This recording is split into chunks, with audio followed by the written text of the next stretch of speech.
CES is coming up, right? That's a January, February type January, yep. conference.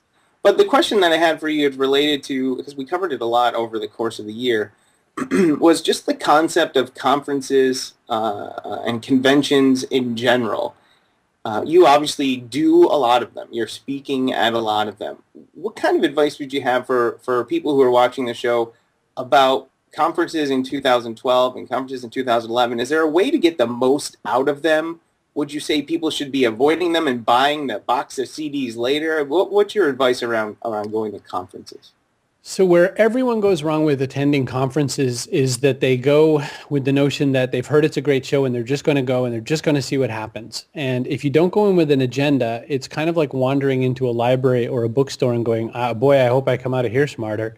You'll get something, but you haven't really aimed at any particular target. So the goal at going to an event is to have a goal ahead of time. You're supposed to think, I'm going to do this. I'm going to meet 5 people that are useful to me. I'm going to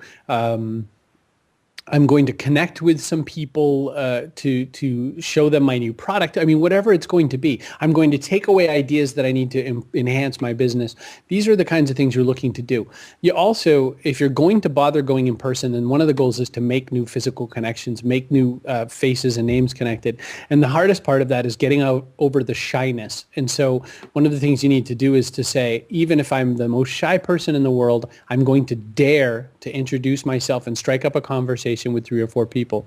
One trick to that is just to start in by saying, what were you hoping to get out of coming to this event? Because then you're already level setting what this person's goals are as well. And that might actually lead to some business right then and there from that conversation. Don't go in with that hope of like, I'm going to hook some business. But if you're shy, that's one way to get around it, because one trick for shy people is get people to talk about them instead of you. And then you feel a lot less shy, because then you're just listening again. Where's your comfort zone? The one last thing to do is that if you plan and hope to meet with people at a multi-day event, plan it earlier than later. Every time someone says, oh, we've got X amount of days to get it done, it does not get done. It never happens. You always run into some problem, and then you tweet something from the airport saying, God, I'm so sorry I didn't get a chance to hook up and connect with you, and I wish you very well. So CES, the Consumer Electronics Show, by the way, is a great event, and I had a great opportunity to hang out with Fiorella, Jack Carley, on the set of her live coverage of CES at the Kodak booth, and so that was a very memorable experience for me and a very fun event. It's one of my favorite events of the year, and just continues to be a great place to make business happen. The the Eric Ries lean startup reference that you began with.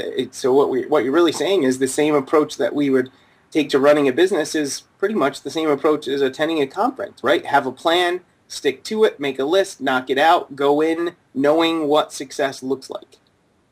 Yeah, it's and you have to measure. You have to have a target, and you have to measure.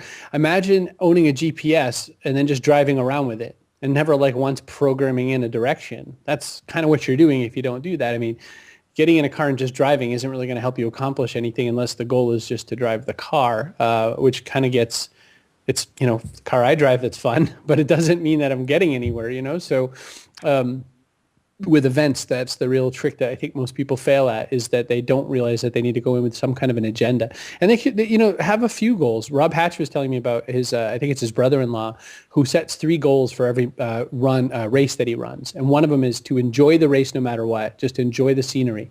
2 is to improve on last year's time goal or something like that. And then 3 is something else kind of positive, like keep track of my body or something. And what you do is, if you have a couple of 3 goals, if you miss one goal and you still hit some other goals, then you don't feel like you failed anything. So when you have this agenda, make sure you have some sense of, a few different things that you hope to conquer during it so that you can build it up a little bit better.